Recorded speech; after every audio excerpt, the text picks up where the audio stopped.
ग्रंथराज श्रीमद् भगवद गीता की जय। जय निताय गौर प्रेमानंदे। हरे हरि बोल। हरे कृष्णा। हरे कृष्णा। ओम अज्ञानतिमिरान्धस्य ज्ञानाञ्जनशलाकया चक्षुरुन्मिलितं येन तस्मै श्रीगुरवे नमः। श्रीचैतन्यमनोभीष्टं स्थापितं येन भूतले स्वयं रूप कदा मह्यं ददाति स्वपदान्तिकं। नमो विष्णुपादाय कृष्णप्रेष्ठाय भूतले श्रीमते भक्तिवेदान्त स्वामिनिति नामिने। नमस्ते सरस्वती देवे गौरवाणी प्रचारिणे निर्विशेषशून्यवादी पाश्चात्यदेशतारिणे। वाञ्छाकल्पतरुभ्यश्च कृपा सिन्धुभ्यैव च पतितानां पावनेभ्यो वैष्णवेभ्यो नमो नमः। जय श्री कृष्ण चैतन्य प्रभु नित्यानंद। जय अद्वैत गदाधर श्रीवासादि गौर भक्त वृंद। हरे कृष्णा कृष्णा कृष्णा हरे हरे। हरे Ram Ram Ram Hare Hare. Hare Krishna. So we are reading from Srimad Bhagavad Gita chapter 2. Chapter is entitled Contents of the Gita Summarized. Text number 63. Hari Bol. So, ready to chant the verse? I'm not sure if Vinay chose this verse specifically or is it... I chose this verse. Oh, you chose that. Sindhu chose this verse. All right. So the verse is as follows. We'll recite it in a traditional ISKCON style. Krodhat bhavati sammohaha. Sammohat smriti vibhramaha. Sammohat smriti vibhramaha. Smriti bhrangshat buddhinasho. Smriti bhrangshat buddhinasho. Buddhinashat pranashyati. Buddhinashat pranashyati. Hari bol. Krodha. Yes, you want to do that? All right. Yes. Please go ahead. Krodhat bhavati sammoha. Krodhat bhavati sammoha. Sammohat smriti vibhrama. Sammohat smriti vibhrama. Smriti bhramshat buddhinasho. Smriti bhramshat buddhinasho. Buddhinashat pranashyati. Buddhinashat pranashyati. All right, we can continue. Okay. So, krodhat. No, you don't have to do that. I'll just, because of, we're looking at the time, right? So, I'll just try to explain the meaning of the Sanskrit words and then we'll read the translation, Prabhupada's translation. So, krodhat, that which is born of krodha. Krodha is anger. So what is born of anger? What comes from krodha? Bhavati, it gives birth to.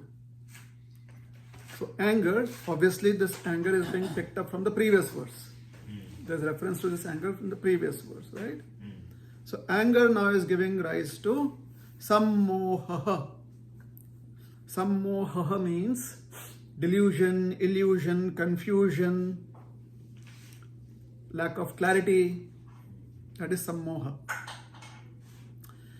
Then sammohat, of this sammoha, smriti vibhramaha.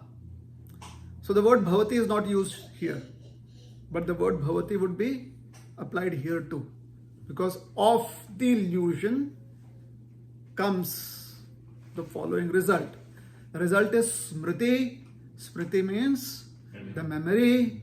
Smriti means all our thoughts, understanding, the way we look at life, we understand life, or what we want to accept as our values and principles of life. That is what is called as smriti.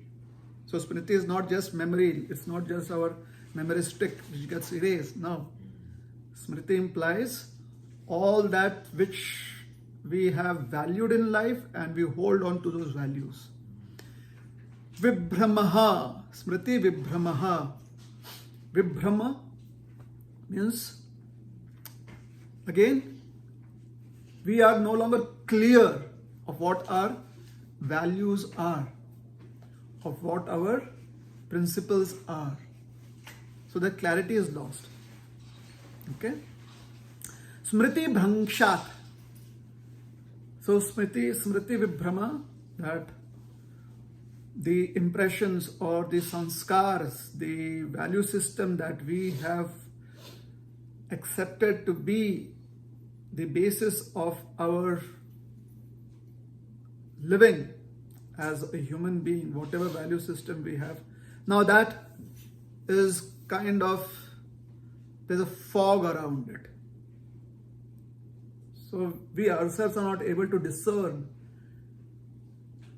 how we should respond. So value systems help us to respond in an appropriate way. When that is not very clear, then we respond in a very reactive manner. Okay? Hence, because that is happening, buddhi nasha. Buddhi is the intelligence. So the intelligence is lost. What does that mean? The intelligence is what makes us respond appropriately to any stimulus. So now that ability is kind of lost, or it is kind of gone away for the moment. So because that has gone away, the ability to respond in an appropriate manner to a situation, to a stimulus in life, pranashyati, buddhi nashat pranashyati. What does pranashyati mean? Pranashyati means that all that you've invested in your stocks, the stock market has crashed. So once the stock market crashes and you have a lot of investment in the stock market, you also crash. Right? You kind of feel that life is no longer meaningful. So buddhi nashat pranashyati. That is the meaning of pranashyati. We lose meaning in life. Let us see the translation. From anger, complete delusion arises, and from delusion, bewilderment of memory. When memory is bewildered, intelligence is lost, and when intelligence is lost, one falls down again into the material pool. Have you played pool in a life? You've seen other people play pool? So we fall down as balls on those pools. Somebody is going to now shoot us this way and that way on that board. Basically, material nature has now complete access. She is in control, practically in total control in this situation. So we get pushed this way and that way. All right, so Krodha, that is the first state that is being discussed in today's verse. So when anger hits us and we are not prepared for it, this anger that is being discussed here is arising out of certain frustrations in life. And we have very strong emotions attached to those frustrations. So the anger is really intense. That anger is being discussed here. So that anger makes a living entity go places where a living entity would normally not go.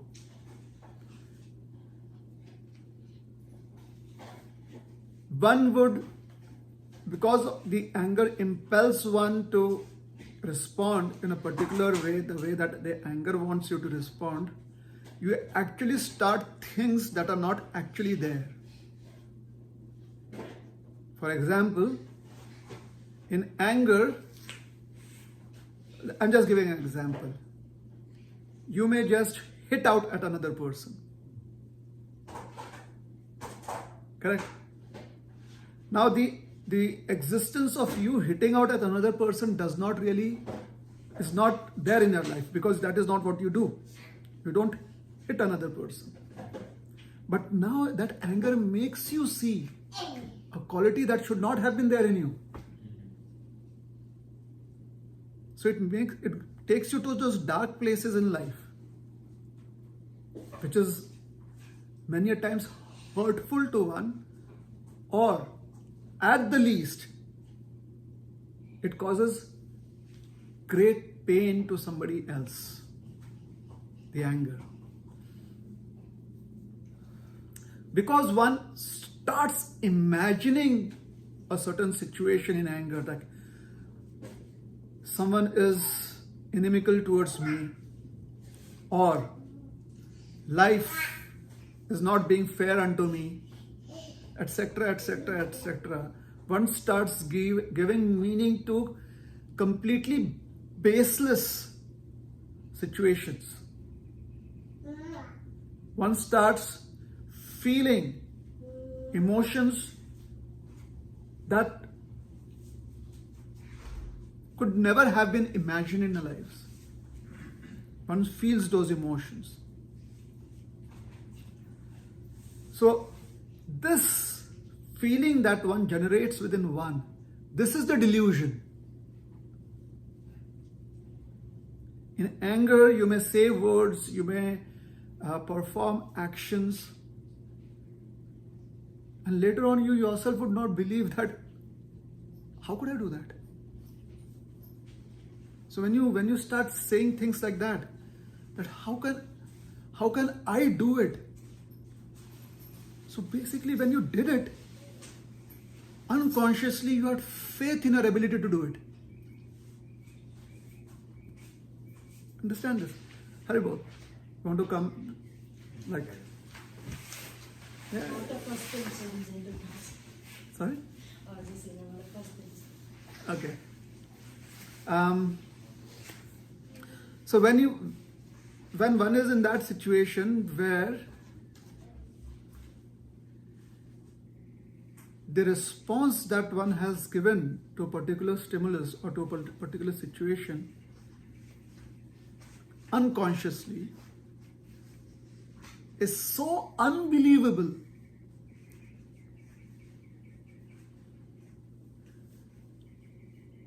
how was it that you responded like that? For that fraction of a moment, you actually believed in your ability to respond like that. It was not a conscious belief. Typically in anger, it is not a conscious belief. Like a road rage, or you get into a rage, you actually start believing that you can get away with it. This is what you're supposed to do. That is called as illusion. That is called as moha. That is a delusion. For a moment, believe in that that character of yourself. It's like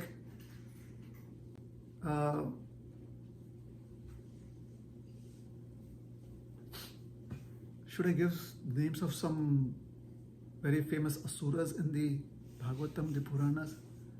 Or should I just pick up from Marvel comics? Like the Joker from Batman? Or some of those characters?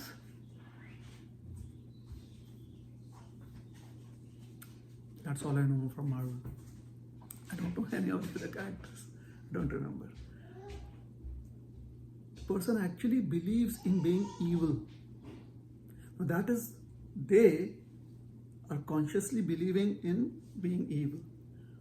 We, for the moment we are under the influence of anger, actually believe that we can be evil. And that is why we perform that action. And when we come back to our senses, it is kind of dissociated reality for us. Who was that? It wasn't me.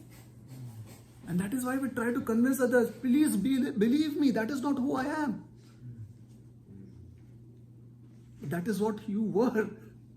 That is what we were when we were in that situation. So that belief that comes about in that situation, that is the moha, that is the illusion. It is some quality that actually doesn't exist within us.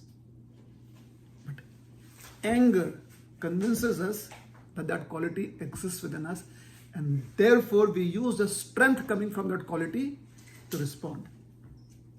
We use the strength coming from that streak of violence, from the streak of depression, the streak of, unfulfillment.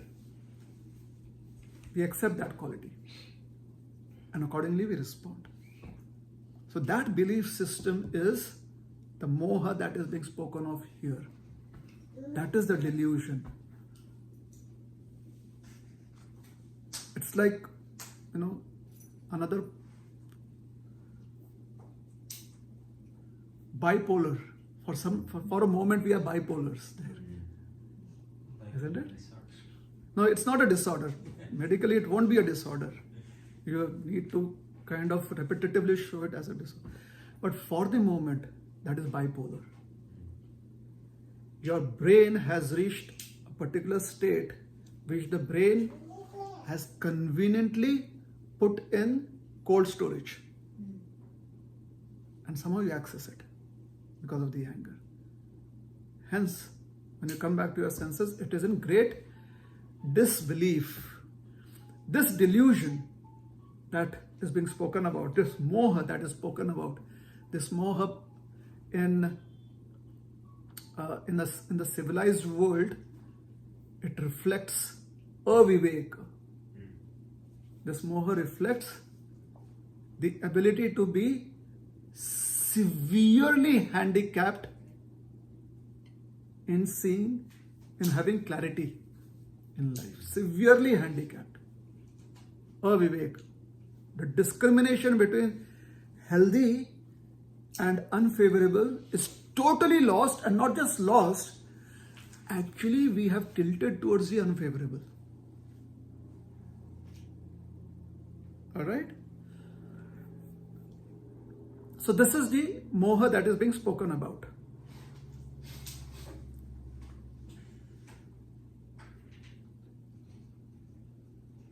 But under the influence of this anger, what does one do? Typically, in most of the cases, there will be a few cases where one actually responds violently, but in most physical violence. But in most of the cases, it will be verbal violence. You speak very, very, very harsh words. Specifically, these harsh words in these situations would be towards your near and dear ones. It would be towards your colleagues. The reason being, you completely forget what is civilized behavior. You lose sight of civilized behavior. And you, when I say you, it doesn't mean you, please. It means the person who's under the influence of anger. That person behaves in a very uncivilized manner. Totally asabhya.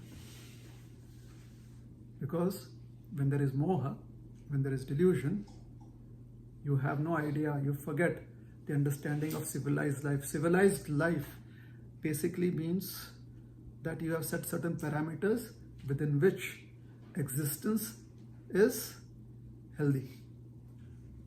And when you break those boundaries, because now you're in an illusion,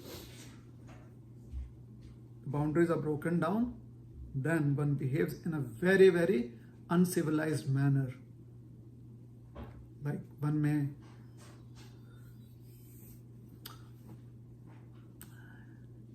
use abuse words, one may be very, very harsh, one may just want to hurt another person verbally, their emotions. So, illusion or delusion is born from such a state of anger. That is very clear, isn't it? There are other states of existence from which illusion comes forth too. For example, if one is under the influence of intense greed, lobha, that could result in moha or illusion. Also, if one is very much attached to objects or persons, attachment like this is mine, these are my people, these are my things, then over attachment can also lead to illusion. Also, if one is very, very possessive, excessively possessive, then that also leads to illusion. So these are some states that can lead to moha. Excessively possessive, that is kama. Intense greed, lobha. Then mine, this is mine. That mamata, and we have krodha, anger. So, when one is very much under the influence of objects which are very dear to one, and one becomes very possessive of those objects such that one starts identifying with those objects and cannot exist without them, and that is called as kama. And the illusion that is born out of that kama is the moha, coming from kama or intense possessiveness.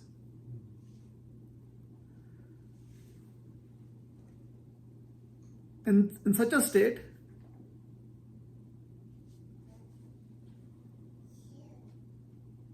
one would try to, under the state of kama, what could be some of the ways that one acts? What do you think?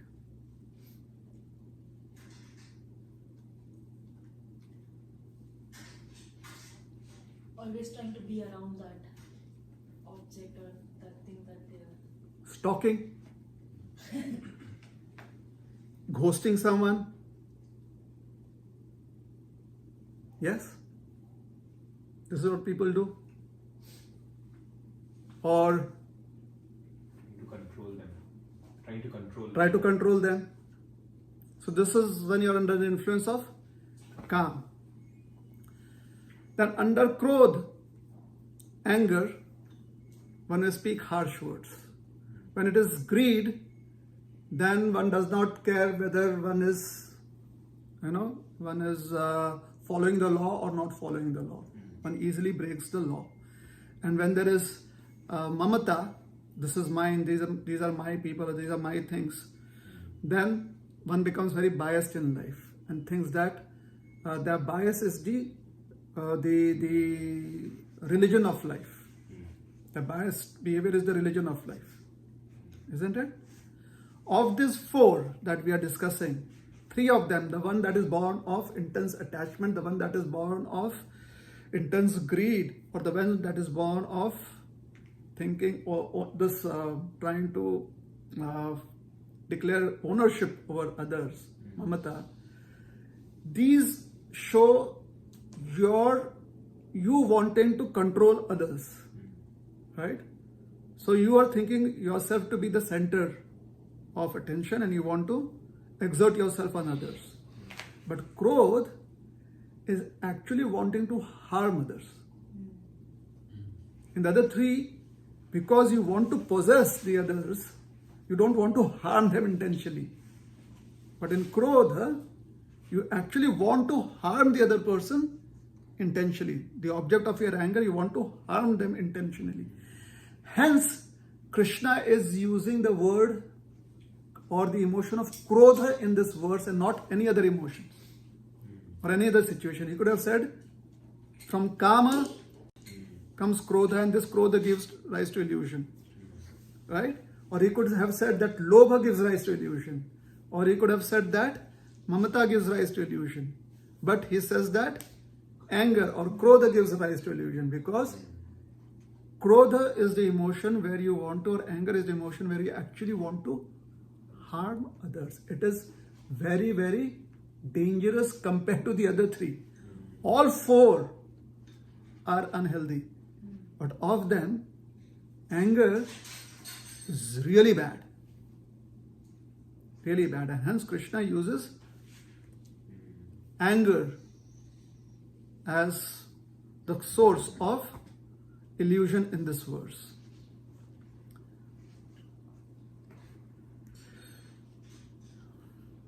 This anger, when it gives rise to illusion, in illusion, there is the loss of the ability to discriminate between what is correct and what is wrong. And when you are not able to distinguish between that which is right and which is wrong, then you are in a state of confusion. For example, in the Asat Sabha of the Srimad Bhagavatam, the Kuru Sabha, right? Duryodhan, Dushashan, even Karna, their anger had resulted in that uncivilized behavior, the anger that they had towards the Pandavas. Duryodhan had anger towards Bhima and the other Pandavas. Dushashan similarly followed in his brother's footsteps. Karna also felt he had this subdued anger within him. And then we see none of them could actually discern what is civilized behavior. This is a political class. It's like the parliament. the Senate, and they have such behavior. In Indian politics, there was a politician who was in the south. She referred to a certain incident and drew parallels with the Asat Sabha and what happened to her in the state assembly some time back. Yeah, you can ask me for details later on.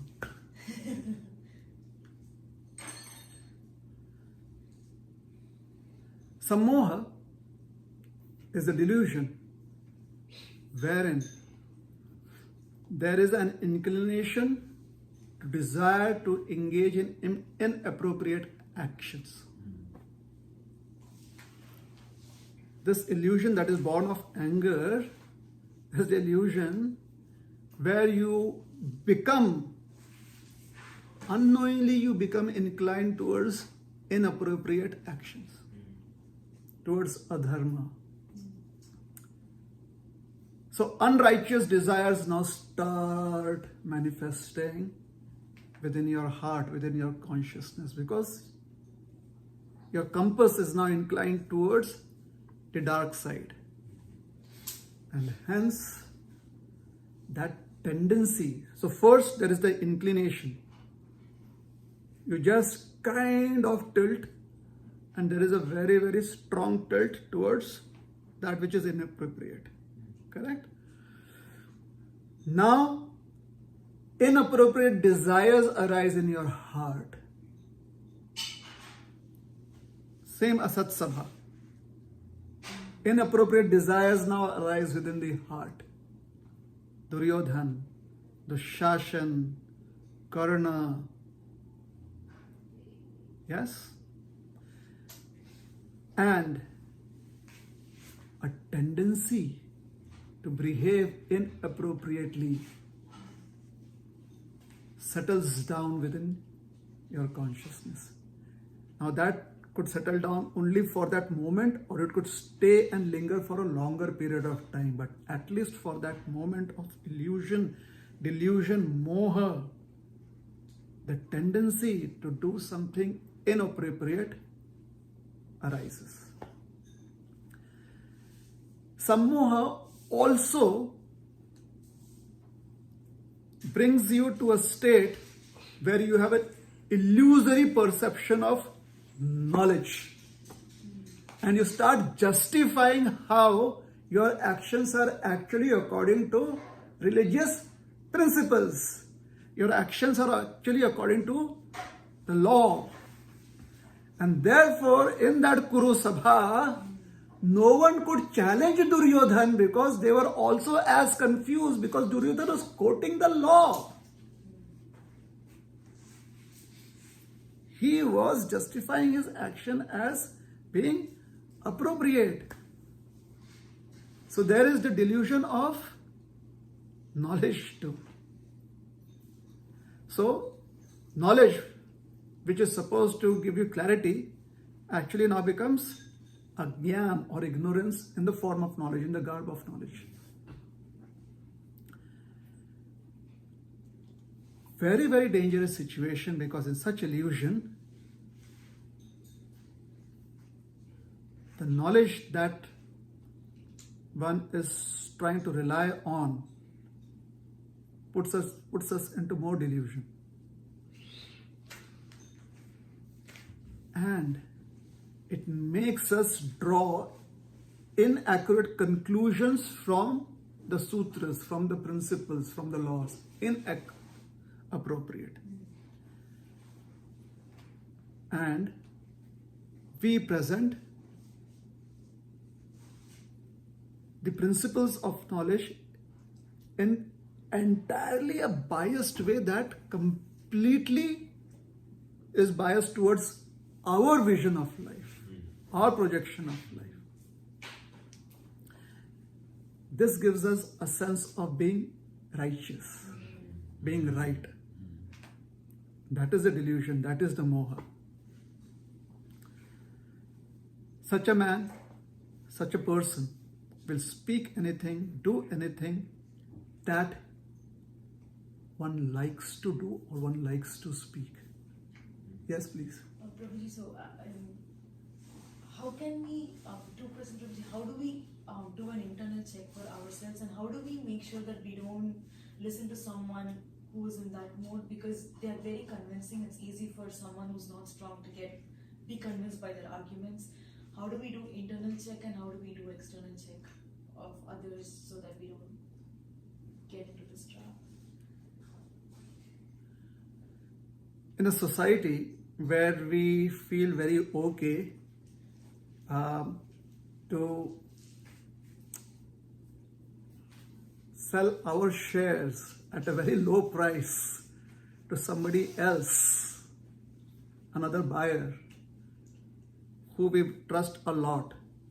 Basically, it means that we are handing over our purchasing power to someone else. That should never happen in society unless and until it is you're in a very, very extreme situation. One should never ever be in a situation where one hands over our ability to be thoughtful to another person. And why do I say that? Because Krishna tells us not to do that. He never asks us to be completely sold out to him. Even if we tell him, my dear Lord, from now on I'll simply follow your orders, he is like, okay, still. You have to continue to be thoughtful. Okay? Yeah. Is that helpful? Yes, yes. Okay. Thank you. Yeah, we are naturally inclined to be thoughtful. But when it's just some kind of laziness that creeps within certain situations where we hand over our ability to be thoughtful to somebody else. Oh, I trust this person so much. It's very dangerous. Trust does not mean you becoming a slave. A follower is essentially not a slave. Correct? All right. Okay. So in this state, one will be swept away by the impulse of passion and by the emotions that are hitting us and will act irrationally. Is that all right? Now, sammohat smriti vibhramaha. From such sammoha, from such delusion, there is going to be smriti vibhramaha. What is smriti vibhramaha? The translation says loss of memory. And when we accept the translation like that, since English may not be our first language, the translation may not really settle down. Now consider loss of memory as an understanding of life and vibhrama as an understanding of life. For someone whose mother tongue includes words like vibhramaha, very, very, like commonly used. What does vibhrama imply and what does loss of memory imply? Loss of memory is like, oh, I forgot. Vibhrama is what? He lost track, or he basically lost track of himself. He's in Brahman, he's in illusion of self. I'm lost, completely lost. Where should I go from here in life? That is vibhrama. But loss of memory, does it bring about that emotion? So we'll go back to our first language, whichever is our mother tongue. In India, most of the language that we speak has words from Sanskrit, especially this word, vibhramaha. So vibhramaha nashtaha, right? Sammoha smriti vibhramaha. Sorry, smriti nashta or smriti vibhrama. Now the smriti is being affected. What is smriti? What is smriti? Recollection of our value systems. What is smriti? Recollection of our system. Recollection, correct. Recollection of our value systems. More. Could also be Memory, okay, could also memory. be like Puranas itself. Puranas, yes. What are the Puranas? Knowledge, teachings basically, teachings. Vedas. the Vedas, teachings, you know. Shiksha, teachings. What is Shiksha? Shiksha is that which gives you vision. What are teachings? Teaching are supposed to be applied in life. Is there a difference between the two? Yes. Teachings seem to be passive. Shiksha is active. Again, first language, second language. Now, if someone's first language is English, for them teachings is vision. It is active. For someone whose first language isn't English, teachings is simply lessons. Somebody gives it to me, I accept. Okay? So, Sammohat Smriti Vibhramaha. Smriti is teaching, Smriti is the Puranas, Smriti is instructions received from our elders like our parents, elder members of society, teachers, and specifically also the spiritual teacher. Okay, so this is also Smriti. Smriti is also value systems. Where do the value systems come from? The teachings, elders, more specifically our own experiences in life. Our own experiences in life mold that which we have received from our elders, the teachings that we have received from the scriptures. Now, if we lose sight of our experiences in life, we lose touch with it, what happens? There you see. That is Smriti Vibhramaha. So our ability to understand the value of the principles that we have accepted as the core of our life, we lose touch with that. We lose access to it. We lose access to the ability to think well about ourselves and others. That is lost. The ability to have Sat Vichar. Today's generation, happy thoughts, good thoughts. That ability is lost. Why? Smriti Vibhramaha.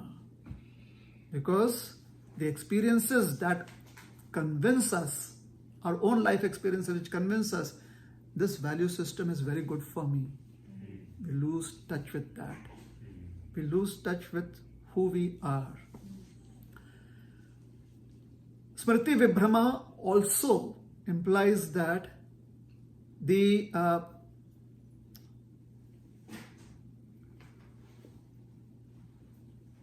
what is the word? What is the phrase that is used?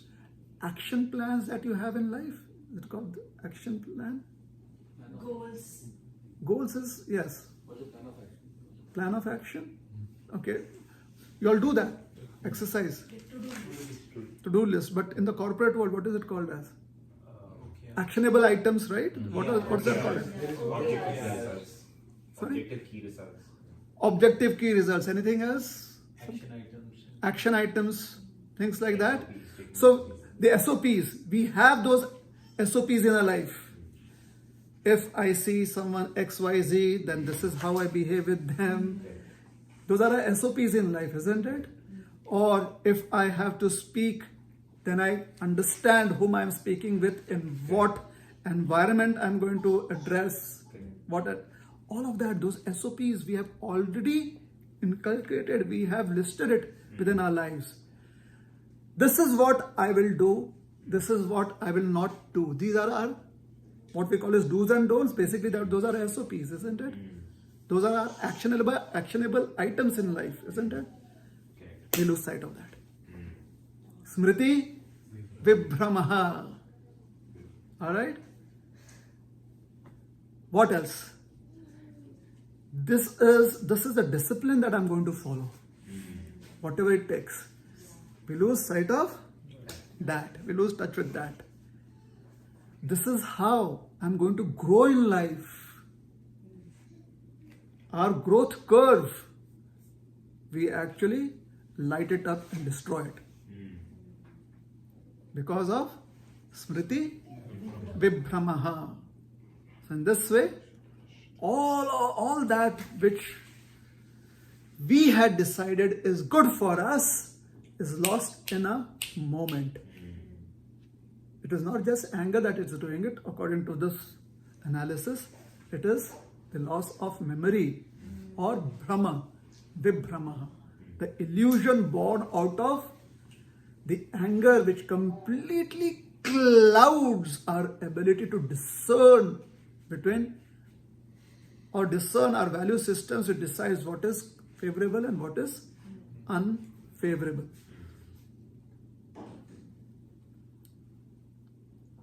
We no longer remember the instructions of the spiritual teacher. We kind of forget it, or we may start doubting it. We do not remember the teachings that our elders have given us, the guidance that we received from mentors or colleagues who are well-wishers. So all those impressions, all that trust, we decide to no longer put our faith in all of that because of Smriti Vibhramaha. From such Smriti Vibhramaha, where we are totally bewildered now, completely bewildered, the anger simply clouds us, we lose our sense of discrimination, so clarity is lost. Now there's complete bewilderment, in the sense the cloud of ignorance has really settled down on us. So mentally, we are not in a very good space.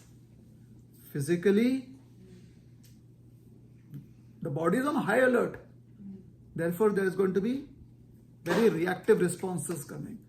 This is not a very good situation to be in, right? So even if it is a child, the reaction would be very extreme in that situation.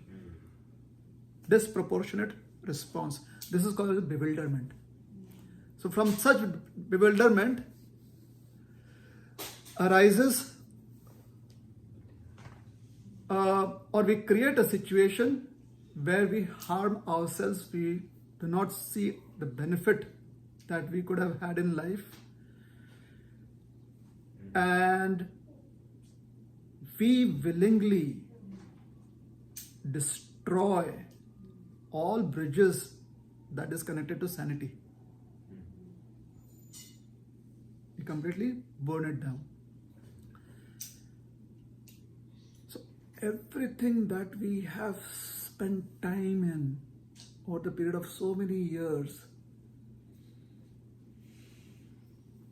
our character, our habits, all of that is hit severely.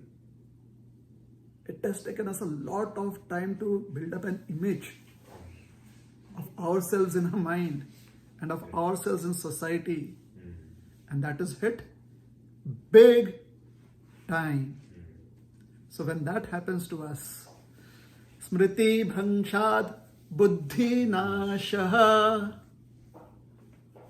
the intelligence that allows us to look into the future and see a future for us, now that appears very bleak, that future. So, Smriti Bhangshad Buddhi Nashaha, the capacity to discern a future based upon do's and don'ts is also lost. So now we are speaking of that which could, or how the future would look for us. So if I'm angry, let's say at 8:35, and then my anger dissipates by 8:40, then 8:40 onwards, whether it is 5 minutes, 10 minutes, 1 day, 1 year, that is the future I've created for myself. Yep. All right. So in such anger, I could hurt myself and have a permanent injury. I could hurt somebody else and give them a lifelong injury. Isn't it? So, Buddhi Nashat, destruction of the resolve for good practices, especially spiritual practices. the resolve, like tomorrow, that is, some of us have to do certain spiritual practices. Everyone here is chanting regularly. Please raise up your hands. Tomorrow we are going to complete whatever minimum number of rounds we have to do chanting. Why do we have to do that? Because it is a resolution. We resolve to do it, isn't it? It's not like Ekadashi, the Pandav Nirjala Ekadashi is coming up. That is a resolution only for one day. So as soon as a day gets over, a resolution, a resolve to do it any further goes away. So this ability to have resolutions in life, that ability is also hit. Smriti Bhrangshat Buddhi Nasha. Because resolution, wanting to have a resolution in life comes from good intelligence. It is our intelligence that says, hey, you have to chant tomorrow 16 good rounds or whatever, 8 good rounds, whichever number you. Why? Because the intelligence is convinced that we should give our time every day for that. Now, are we sure what benefit is our bank account going to show that? Would it be reflected in our relationships? Would it stop us from having gray hair? Would it help us with our digestion? No. Typically, those are the things that we work for. So here we put faith in a very, very subtle result. That which is not really accessible. That is what faith is. So our intelligence has to resolve itself, come to that resolution, isn't it? With our intelligence, we have to accept that I'm going to do this for a certain number of years, days, whatever, for the rest of my life. Chanting. So, Buddhi Nasha. And sometimes we have seen what happens. Buddhi Nasha. I don't think this is how a devotee community should work. I'm going my way. Some of them even say, I'm giving up the process. So all that which had, all the work they had put in to have these resolutions in life is hit.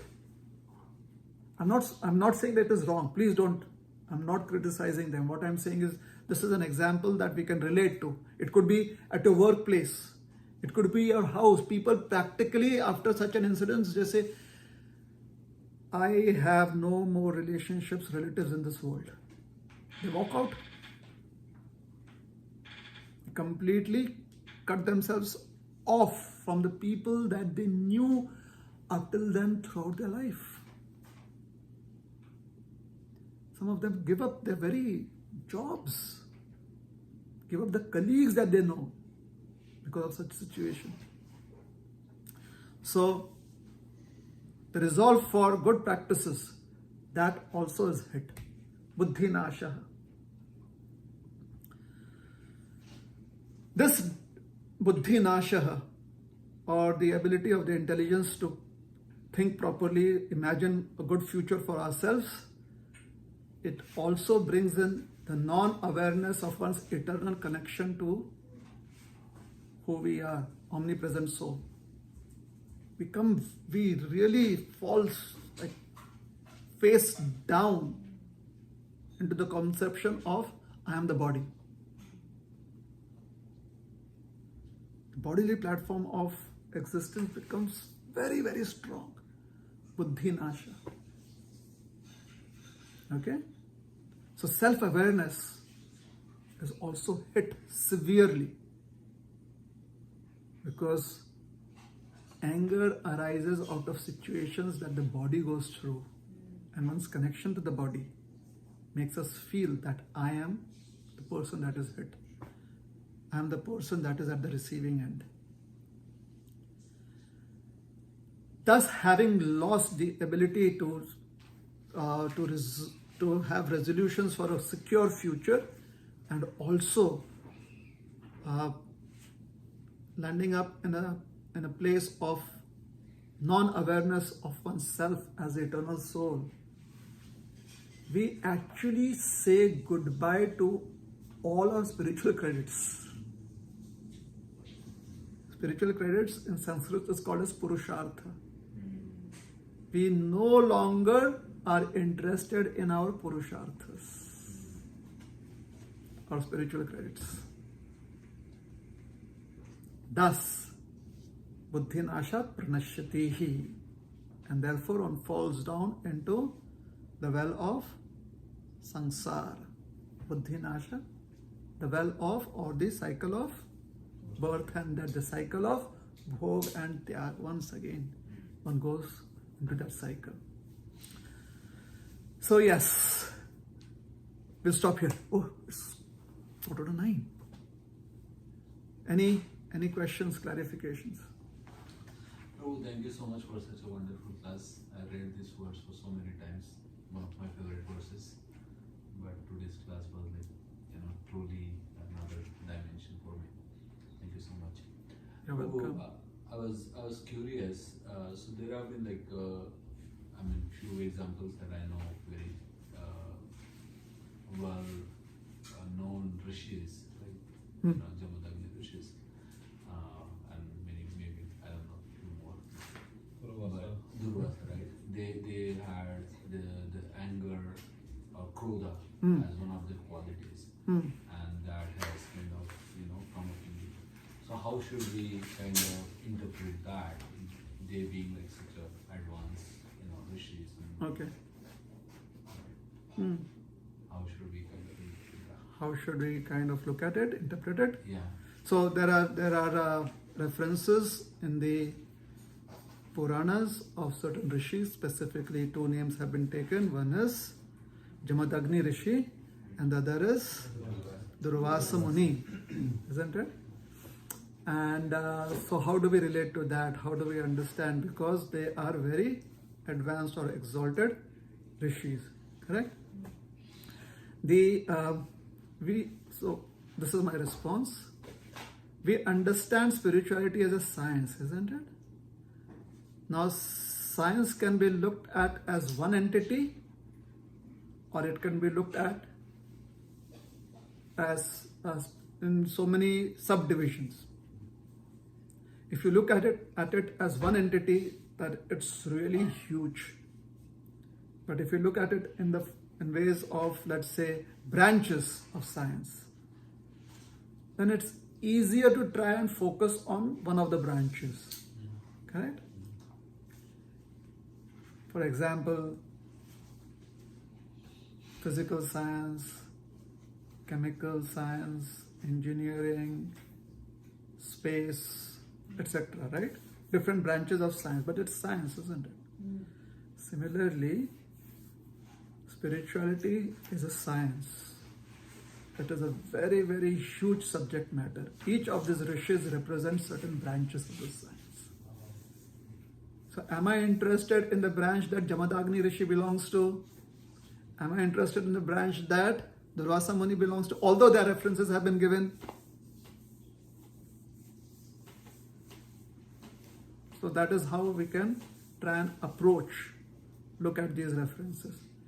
If they are just passing references with certain teachings that have been drawn by the orators, like Shukdev Goswami or Sutta Goswami or somebody else, maybe they themselves also may explain their situation, and that becomes the Rishi Uvacha, that which has been spoken by the Rishi. They themselves could also do that. Is that what I'm interested in? Or am I interested in looking at certain peculiarities of these rishis? So if I'm interested in the peculiarities, what should be my interest?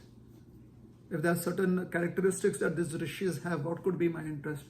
If those characteristics are important for us in terms of either adopting those characteristics or staying away from those characteristics, that is all I look at.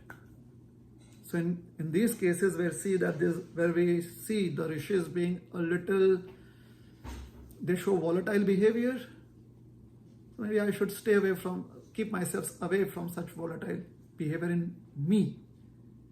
And if I am face to face with them, I should be very careful and alert. Okay?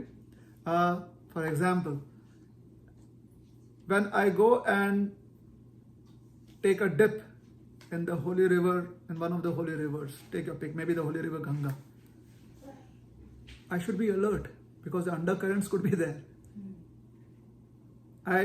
Would I want to, at that moment, take Jal Samadhi? So I have to be alert to if I don't want to do that, right? I just want to take a dip, holy dip, and come out. Similarly, when we hear of the rishis, we just hear of the situation of the circumstances under which they showed such volatile behavior. Realize that these rishis, if they approach us, we should try and interact with them such that they do not show that kind of behavior towards us. They show their happy side to us. And in terms of what could I adopt from them, then I could adopt the inspiration to put in so much of hard work in the austerities that they have performed. Is it all right? Yes, it makes the Puranas a little spicy for us, it gives us a nice, it is helpful to hear so many various flavors that are there in the Puranas. Isn't it? Like, what about Lord Shiva drinking? I mean, we hear of it, but then we are like, that is not the quality that I want to imbibe right now. Maybe never. Yes, thank you. Okay. Hare Krishna. Okay. First one and then you? Yes. Okay, Prabhu, so I got really fresh perspective on these specific words from your class today. Thank you so much. You're welcome. So the point that I was thinking about, that you cannot give up your thoughtfulness. Like surrendering means so.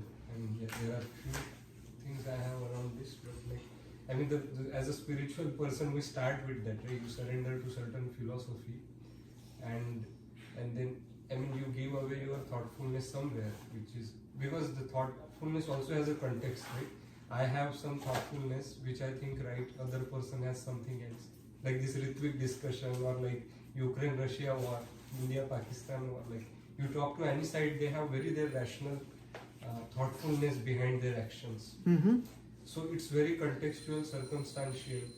So then how will we define our thoughtfulness, that I am being thoughtful in this particular situation? If I am not agreeing with something, some teachings that I am following, like I am being thoughtful, I am trying to be thoughtful, but so that Right. it gets, or is this like some infection of material world that we have to go through? What do you think about Well, one of the prominent teachings of Srila Prabhupada is that the material world is a very dangerous place, and it has not changed its ways. It is still a very dangerous place. So one can never take it otherwise. Why is it dangerous? Because it is easy for the material world to convince you to forget who you are. So as long as we are in this in the material body, it is very essential to see that we take good care of this body. It's a very nice vehicle, and that is the only vehicle we have. Unless we do some practices where we can take over someone else's physical body. This is the only vehicle that we have. So self-preservation, in the good sense, is what is thoughtfulness. The body should be used for self-realization. So we use our own rational ability to see, to filter out what comes our way and to accept that which is very good for us. Now, is that being selfish? So, it's nice to have scriptures where you can, put the gun on someone else's shoulder and take a shot. So today I'm going to do that using Prahlad Maharaj's shoulder. Nate vidu swartha gatim hi Vishnu. The living entities in this world do not know that real selfishness is to swartha gatim hi Vishnu, is to know that one's goal is Vishnu and no one else. So that which is beneficial for one, what is beneficial for one is to serve. So in situations where we have to participate in discussions that could be very polarized, because we have connections on both sides. It is a good practice, I think, and it's nothing new that I'm saying. It's a very good practice not to take sides unless it is essential. And be very truthful about what your opinion is without with being very careful that you don't seem to be biased either ways, because you have connections on both sides. And there isn't any need to be taking sides if you're not involved in that polarized situation, in that conflict situation. If you're not involved, there's no need to be biased. Something that one country in Asia is very well doing and the rest of the world is not really liking it.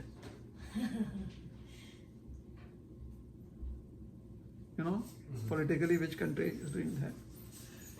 Like everyone is like, why India is not taking sides? And India is saying we are taking side. The side is that we are on the side of India. That is the side we are taking. Now, where do you think that buddhi comes from? That outlook, where does it come from? It comes from this idea of being thoughtful as a society. We can make our own choices. And this is applicable in all situations, including, let's say, family, society. We can always express our opinions without taking sides if that is not essential. Is that helpful? I think that really helps. Yeah. Not taking side. If it is not required, we should be confident of our expressing our opinion very honestly. Also, we have to be careful not to express opinions which are not needed. Satyam bruyat, priyam bruyat. Yes. And that which is not priya, and if it is not essential to be spoken right now, there's no need to speak. No, there's no need to speak. Don't avoid it. Because when you avoid it, you'll feel pressured, like, I have to avoid it. Did I do the right thing?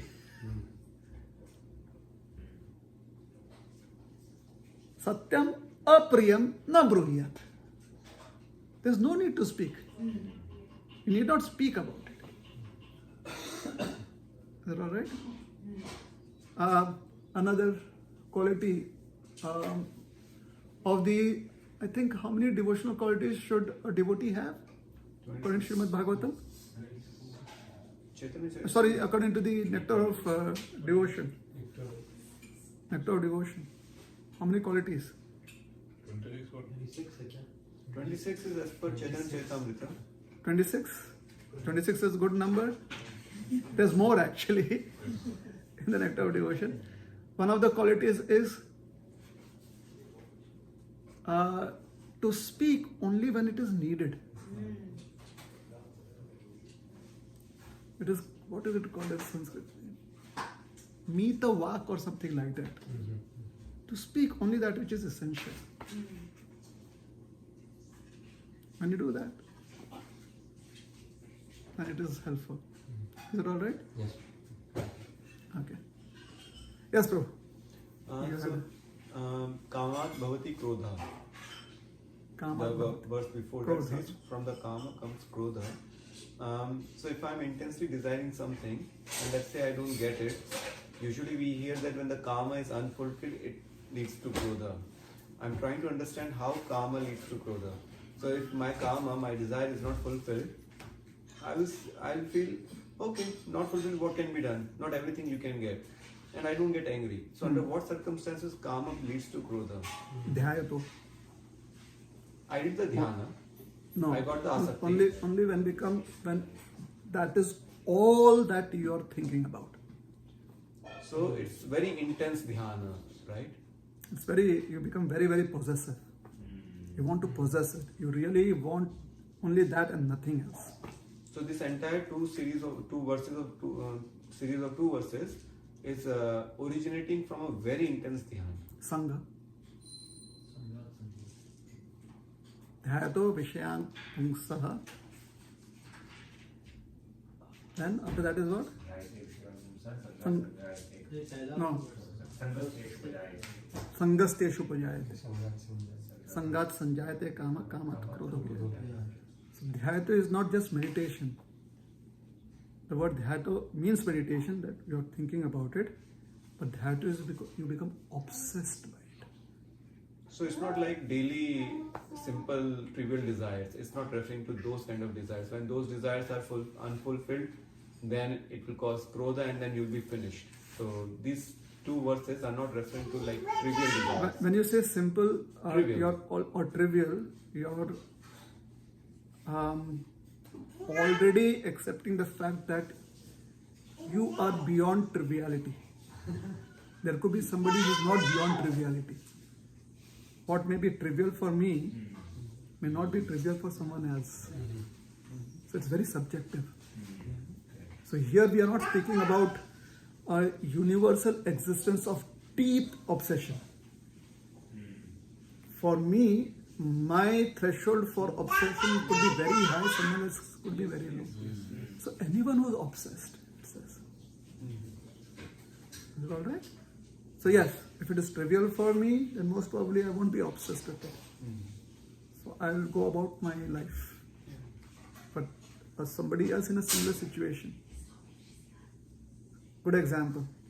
Ravan, Kumbhakarna, Vibhishan. Even Kumbhakarna felt that it was very trivial. When he was awoken, he said, okay, what's the problem? Why did you wake me up? He was very, very disturbed. So Ravan told him, brother, this is the situation. He heard everything and then he said, why did you could have had anyone. Why Sita? Don't you know who Ram is? And Ravana became really chastising. Is that why I woke you up? That you tell me that I'm wrong? That's done. Tell me what I should be doing now. He says, you should just take a sit and... He says, how can I do that? The whole country, everyone, they are supporting me. Now if I do that, I lose status amongst my own people. Politically, that is suicide. So I cannot do that. So for Ravana, it was very deep obsession. For Kumbhakarna, it was trivial. Vibhishan, he just gave up. Like, he was constantly, whenever he got an opportunity, he was telling Ravan, please send her back. Please send her back.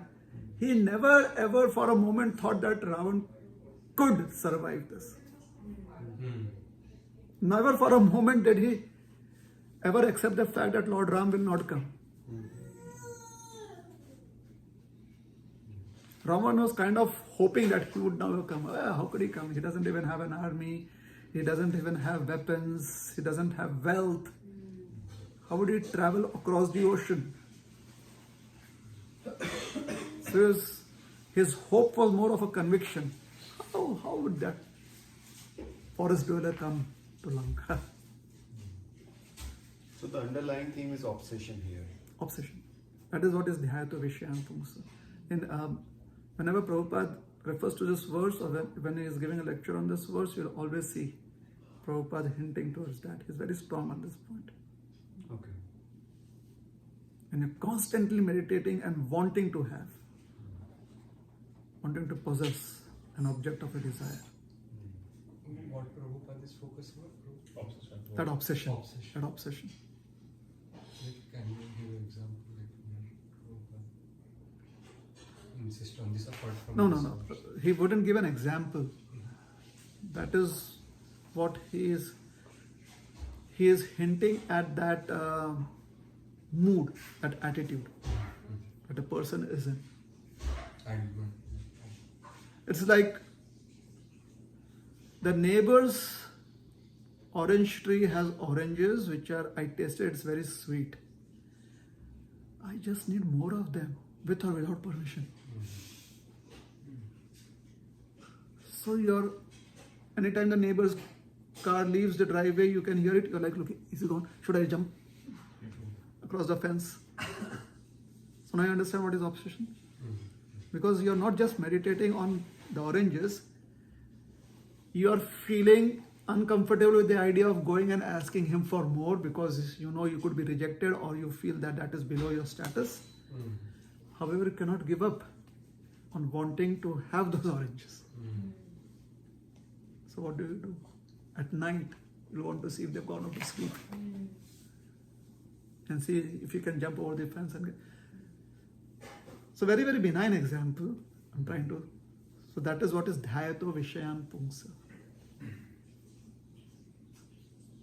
Alright? Another example is, I'm fasting Ekadashi, everybody in the house knows I'm doing that. But today they made that kheer, Ekadashi kheer. So at night, you're just waiting for everyone to go off to sleep and tiptoeing. And then it creaks. And then you're running back, oh, somebody heard me. So these are some examples of obsession. But some of them could be really, really hurtful, dangerous. It's like it boils down to false ego, right? That's leading to the obsession. That's what. Good. Aspiring Do for you something. want to expand the discussion into so many realms? Isn't it? So, I did stop here. The next verse could be, One more. the next verse could lead us to further discussion, but it wouldn't be nice if we do not think of what could be the solution to such a situation, isn't it? So just this discussion, I think so, is based upon Arjun's question. How does a person act, talk, interact? Sita pragyashtrika bhasa. Kim asit. How are they situated in life? How do they respond to situations in life? Kim asit. And some verses back, I think so, Krishna is going to say yukta asita. Right? So as long as we are connected to Krishna very, very deeply, and that is how we are asit, that is how we are situated. It's difficult to overcome this challenge. But if we are connected with Krishna, then there is a lot of hope, There's this immense possibility that we can be unaffected by these challenges. Is it all right? There was something you want to do? Say? Yeah. Yourself. I was just wondering, Prabhu, like, just quick follow on that one, which was like, essentially any desire can become an obsession under certain conditions, but I was just like not able to put together what those conditions could be, like what could lead to seemingly simple desire becoming an obsession. Could be taste, smell, touch. Anything could be an obsession. But what could like there is like having a desire and then like trivial desire. I think probably talked about trivial desire. In this verse, when you're speaking of obsessions, you are speaking about certain value systems that are our core beliefs which we always stick to in a civilized existence. within that civilized framework, desires can be managed. Because we know what is appropriate, when it is appropriate, and where it is appropriate. Okay. Obsession breaks, it just pulls down all those boundaries of civilized existence. Okay. I think that. And how does it pull it down? This is a process that has been explained. Yeah. Thank you, Prabhu. I think Alright. that makes sense. Okay? Thank you so much. So probably just one, just follow up on that front. Yes. So I think your current answer actually answered it, but I just want to share. Like you mentioned obsession, and obsession is also looked at as a very positive quality sometimes. Yes, it is. Because it's like it will take you to, if people who have ambition and they're really obsessed about something, Mm-hmm. they will somehow, although how many are failures, they will keep moving towards that goal. Yes. So, how is it? My understanding so far from what you're saying is obsession for certain, like if in our SOP, if those things that we believe are obsessed to are not breaking our current SOP, we are good. Like for instance, if I were to work like 14 hours or 15 hours a day to actually make progress in my career, Right. and at the same time, if my SOP says I need to spend 1 hour in my spiritual activity, and I continue to do that, but Right. maybe my sleep is compromised in the process, so it's okay. Like it doesn't still probably that's not a part of my SOP, for instance. Okay. Then it's not an obsession that we need to worry about. We can go on with it. Okay. Is that what you are? Is my understanding appropriate? It is, if I understand correctly, what you're trying to suggest is when you use the word obsession for getting positive results in a life, Yes. that obsession is, my way of looking at it is that it is actually discipline. Okay. So it is not without boundaries. Okay. Now, I can be very disciplined in life and it could seem like an obsession, Yes. Correct. isn't it? Correct. So people who are very, very successful with very strong attachments towards a certain goal or desire, if they have those boundaries, then it is that discipline. The difference between, again, the character that I mentioned, Joker and Batman. Joker does not have discipline, just I feel I do. Batman has also dark areas in his life, isn't it? But then there's a discipline. It's always for helping others. Right. You want me to ask? Sure. So we mentioned also something about the thing that actually breaks our discipline. So you mentioned this Prati Vibramaha. Yes. We have these value systems, and we break that value system because of moha, and that moha is caused by many things like krodha, mamata, and all these things. So say for instance we all take a resolve of having some particular spiritual practice or having a particular physical practice that we do, or mental or emotional, let's say journaling is a practice as such. But what at least my experience, I've noticed that it will be there for 2 weeks, 3 weeks, 4 weeks, and then there will be a break. Yes. So almost always there is a break. Okay. So now in that scenario, I try to recollect and figure out what actually led to that break. It's not krodha, it's not anger per se, but it is something else. It is laziness actually that sometimes leads to that break. Okay. So how am I to, or what is the solution? Like how can I not break that, or how do I continue to be very persistent and consistent in that? Consistent? Okay. So there are certain practices we do it for some time, then invariably there's a break for some, maybe for a day or a little longer, right? Okay. And there's a possibility that we pick it up again, or maybe we go on to something else. There's a possibility, right? Okay, so that is the situation. So we want to be consistent and persistent, right? We cannot be our imagination of a super person. That's not possible. What is now the trending thing about my dad or my mom is not the best mom, may not be the best mom or dad in the world, but is is best for me. Yes, correct. Is that what is trending, right? Similarly, the idea of being a superman, superwoman may not be what is good for me, but I can definitely be the best version of myself, even if it is for 4 days or 4 months. Then take a break and come back to it again. So taking a break may not always be bad, even if it is out of laziness. Basically, it could also indicate that we have stretched our endurance beyond our limits. Right? It could indicate towards that. So we'll have to honestly introspect what it was. Hare Krishna. Alright? Certain practices, if you have somehow or the other, knowingly or unknowingly, given your word to do for a certain period of time, let's say a lifetime, then we should try and be very honest in doing such practices.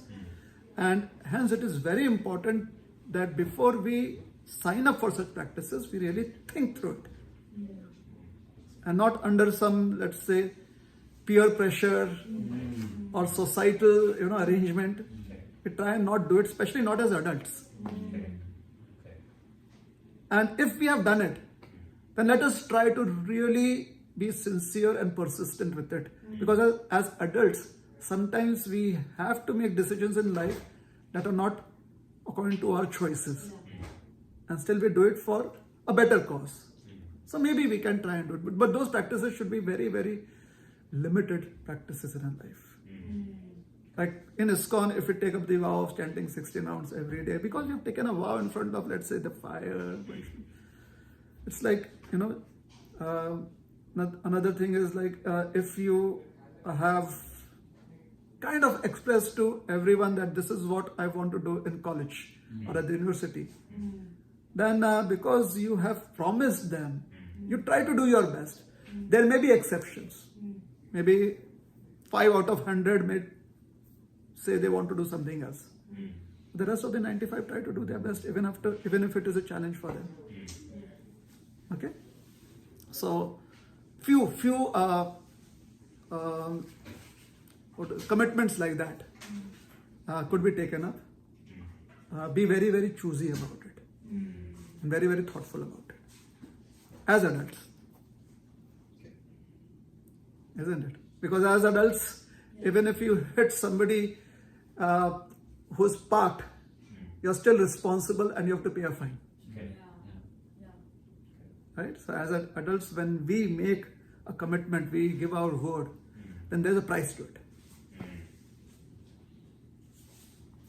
Okay? So should we stop here? Thank you very much. Hare Krishna. Srila Prabhupada ki jai. Gaur Bhakta Vrinda ki jai.